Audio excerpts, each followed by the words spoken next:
From suffering from a lack of originality to revealing the true meaning behind its name, this is why Mission Impossible 7 is just another cash grab film. From the very beginning, we've been treated to the heart-pounding adventures of Ethan Hunt, played by the one and only Tom Cruise. Alongside his team, Hunt's tackled missions that seemed totally impossible, pun not intended, and yet they somehow managed to pull them off.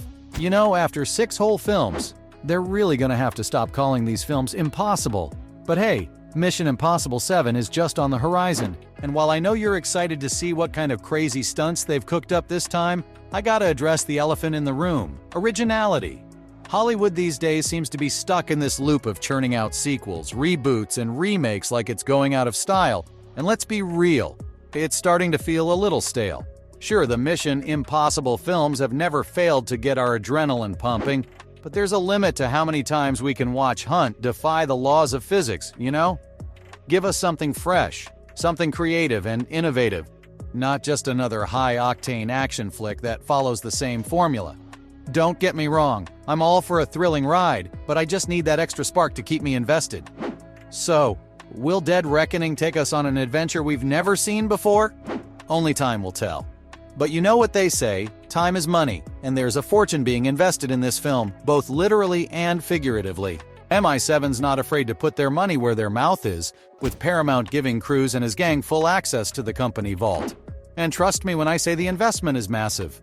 The film reportedly cost a whopping $290 million, making it the most expensive film the legendary actor has ever been a part of, even surpassing the $195 million budget of one of his biggest cinematic flops, 2017's The Mummy.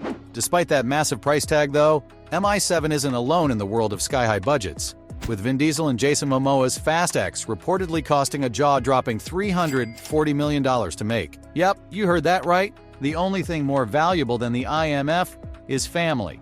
But that's not all, folks. Remember Avengers Endgame, the ambiguous crossover event that brought the entire Marvel Cinematic Universe together. Well, that film carried a budget of a whopping $350 million.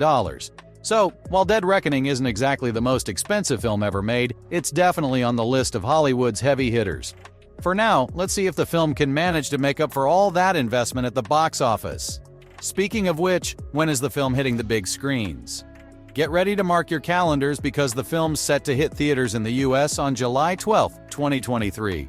But hey, if you can't wait those extra 2 days, then Dolby and IMAX have got you covered, as they'll be hosting early access screenings across the US at 7 p.m. on July 10, 2023. That's right, you can be one of the lucky ones who get to see all the action before everyone else. Plus, if you grab yourself a ticket for the early access screening, you'll also be treated to exclusive bonus content. And that's not even mentioning the limited edition collectibles that'll come with it too, including a special poster and even an IMF enamel pin. Moving on to the cast of the film though, who can we expect to see in the film? Of course, the legendary Tom Cruise is back in action, reprising his role as the unstoppable Ethan Hunt, who'll be joined by some familiar faces. Ving Rhames is back as Luther Stickle, the tech genius who always has Ethan's back. Henry Czerny is also making a comeback as Eugene Kittredge, the former director of the IMF. And let's not forget our favorite quirky tech expert Benji Dunn, played by the hilarious Simon Pegg, back to provide some much-needed comic relief amidst all the high-stakes action. Rebecca Ferguson will grace the screen once again as the enigmatic Ilsa Faust, and Vanessa Kirby reprises her role as Alana Mitsopoulos, while Frederick Schmidt will be returning as Zola Mitsopoulos. There are also a few fresh faces joining the IMF family, such as the lovely Hayley Atwell, known for her role as Agent Peggy Carter in the MCU. She'll be playing Grace, who, according to the director Christopher McQuarrie, is a destructive force of nature. While we don't have many details about her yet, Atwell's teased that her loyalties might be somewhat ambiguous. The most shocking addition to this list is Henry Czerny, who portrayed Eugene Kittredge in the very first Mission Impossible film back in 1996. Now let's talk villains. Every great action movie needs one, and in this case Esai Morales, who you may recognize from his role as Del in the hit series Ozark, will be providing his talent. There's not much to know about his character just yet, but one thing's for sure, he's dangerous enough to catch the attention of the IMF.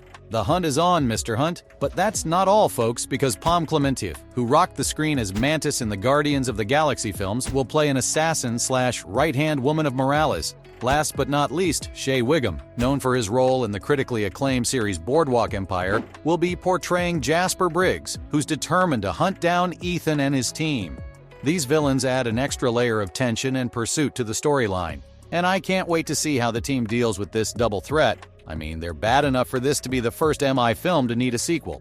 With all that out of the way, though, let's talk plot. In this latest installment, Ethan and his team are on a mission to track down a superweapon, something so terrifying it could spell doom for all of humanity. No pressure, right? Plus, according to the director, there's also going to be a major focus on AI in the film as well. But that's not all.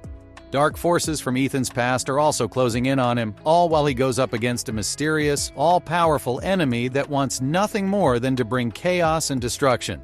Join the IMF, they said. It'll be fun, they said. But there's a twist as Ethan's faced with a moral dilemma having to pick between the mission and the lives of those he holds dear. Macquarie's also dropped a couple of hints on his Instagram mentioning something called the Community, which could be yet another super-secret terrorist organization. Or maybe he's just throwing the term around loosely to keep us guessing.